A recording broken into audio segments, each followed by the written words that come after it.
Chapter 26. Too many monsters, monsters, monsters, I muttered. Monsters, monsters everywhere, she echoed. I don't suppose it matters if there are any new types. We're doomed no matter what. Don't say that, Arlene. We've been able to kill everything we've come up against so far. That matters. The weapons and ammunition give us a fighting chance. Rats in a maze, she said in a tone of voice new to her. She sounded defeated. I didn't like that one bit. You were right, Fly. Even if we always find enough ammo, it won't save us. There are millions of them. They are testing us. They are. At a moment like this I realized how important it was that we had each other. I'd experienced this same sense of defeat on Phobos, and for less cause.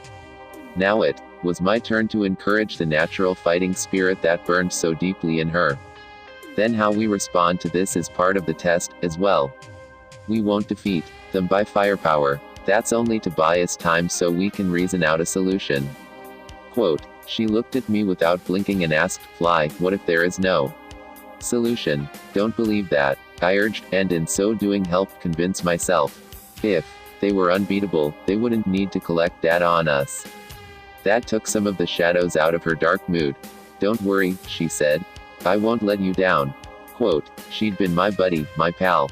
We'd been careful not to confuse the issue by trying to be lovers, but this was the right moment to take her in my arms, bring our faces close together and whisper, it's you and me. We'll go to the end. Together. We'll make them pay for everything. Outstanding, she said breathily, transforming the traditional Marine bravado into something very different. A moment passed between us that reminded me of the time we could have been lovers and chose buddies instead. Now I kissed her hard and she responded, we might not have another chance.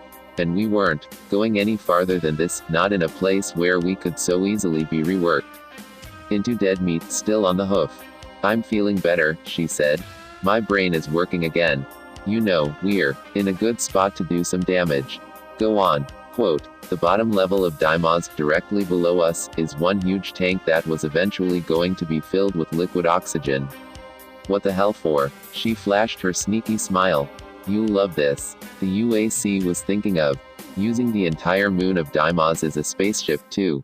You're kidding, I said, but I could tell she wasn't. The idea was to move it to the asteroid belt and use it for a mining base, she said, finishing the news flash.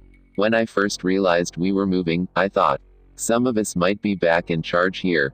Then I suspected the more horrible possibility of a human-alien alliance. Jesus, what a morbid imagination. How is it I never heard about this plan? Even in casual talk. There's secret, there's top secret, and then there's rat us out and we'll push you out the airlock. Single quote quote. Point taken. If we're going to find out what's really going on, then, I think we need to go the same way as before. Down. We hunted through the level, but couldn't find an exit, a secret door, anything. While we were searching, Arlene's mood improved. That we were still alive was a miracle. Any monsters who tried to have us for lunch would get a bad case of indigestion. No matter what we were up against, I was going to bet on human unpredictability. We hadn't spent a couple of billion years clawing to the top of the food chain for nothing. Fly, have you noticed how this section is shaped? Actually, I hadn't. We'd been working our way along the inside of the wall in search of switches. It's shaped like a skull, she said. These guys are running out of ideas, I answered. Those two pillars over there, she said, pointing, are the eyes. Quote, cute, I said. Less cute was the pumpkin that suddenly came out of nowhere and began firing at us. Arlene and I hadn't shot anything in whole minutes. We deflated the pumpkin, and this one acted more like a balloon with the air let out than any of its brothers, as it zigged and zagged on the way down. We chased it beyond the two pillars, where we found its limp and leaking remains sitting like a cork on a narrow ladder tube leading down. At last, she said, a guidepost. Just what the place needs, I concurred. And now what? Should we still continue down? Or was it time to settle once and for all whether we were bugging out and reporting or going after the mastermind ourselves? I stared at the two. So far as I could tell, down was still the only way out. So far, our paths still coincided. But there would come a time when one of us would have to prevail, either Arlene's romantic sense of duty to the entire human race, or my more practical duty to her as my buddy, as a Marine, and, alright, let's face it, and as a man. To a woman. We popped the cork, and climbed down what seemed like 200 meters, down into the heart of the LOX tank. The climb was long enough to make us tired even if we weren't carrying all the crap that was necessary to keep us alive. By the time we reached bottom, my hands were aching and my right knee was acting up. I could imagine how Arlene was feeling from the way she tottered on her feet. I hurried over to catch her if she fell, but she recovered herself and made no comment. We found a cozy room with 4 doors and a single switch in the center. "Do you hear that?" Arlene asked. Until she mentioned it, I hadn't heard anything but our heavy breathing. But then I noticed something so unbelievably loud that a deaf man should have felt it. Concentration is a funny thing. It sounded like the World Trade Center taking a stroll just outside. We rotated slowly, tracking the noise, and I thought about that movie with the Tyrannosaurus stomping around. Well, fly, what now? I doubt we could climb back up again. Quote, I looked up, the hole we'd climbed through was far over our heads. We already know there's no way to get us out in that direction. We're here, if an exit exists, it has to be through one of those doors. Besides, we came here to do a job, fly, even if that means fighting Godzilla. I shrugged, what else was there to say? One switch, 4 doors. Which one? Does it open? I went to a door at random and tried to open it manually. Nothing. It wouldn't budge, even when I kicked it. The behemoth still marched back and forth outside, shaking the entire building with every step. I can't help it, I said at last, I'm a born lever puller. Quote, you're repeating yourself, Arlene repeated.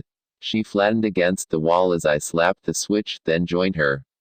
All 4 doors opened smoothly, simultaneously. Move out, I shouted. As fast as we could, we bolted through the door and entered a tiny, garage-like room looking into a brilliantly lit silver and white chrome-covered keep the size of Texas. Wings from the central room extended like an X into the huge tank. We slid outside on the double. The sound of the walking skyscraper inspired speed on our part, and that was without even bothering to look behind to see what was making all the ruckus. Halfway to one of the wings, I couldn't stand the suspense. Like Mrs. Lot, I looked back. I thought I'd seen everything. After imps and demons and pumpkins and hell princes, I'd be able to handle anything else they threw at us. At least that's what I thought. I'd also thought the hell princes were giants when I first saw them. My scale was in for a rude awakening. Mother Mary, I shouted involuntarily. The others weren't monsters any longer, not compared to this. It stood 5 meters tall, with piston-driven legs supporting a body that must have weighed hundreds of tons. Deep within its massive structure came the grinding of many gears. The arms were also piston-driven, and the left arm ended in a huge box that didn't look anything like a lunchbox.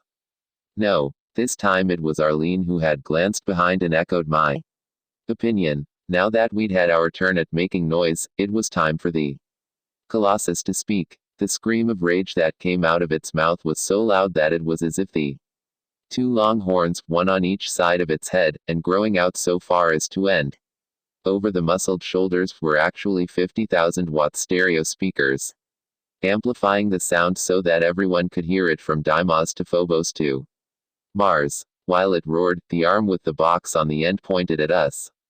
That broke the spell. We were both very good at noticing anything pointing at us.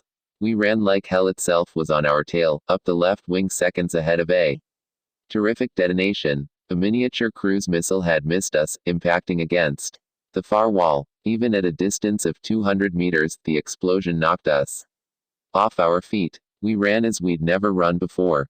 All the 18-wheelers in the universe were coming at us on a downgrade to doom. We needed an exit ramp. Look, Arlene screamed, pointing at a narrow hole where the wings joined the central building we'd just exited. She dived through without a hitch. I got stuck. It was Phobos all over again. But I wasn't going to waste an opportunity, even with the wits scared out of me. I turned and loosed a few rounds from my trusty rocket launcher. I figured, why the hell not? The rocket struck dead on, with no apparent effect. The Titan roared. A good translation, I guess, would be, now it's my turn.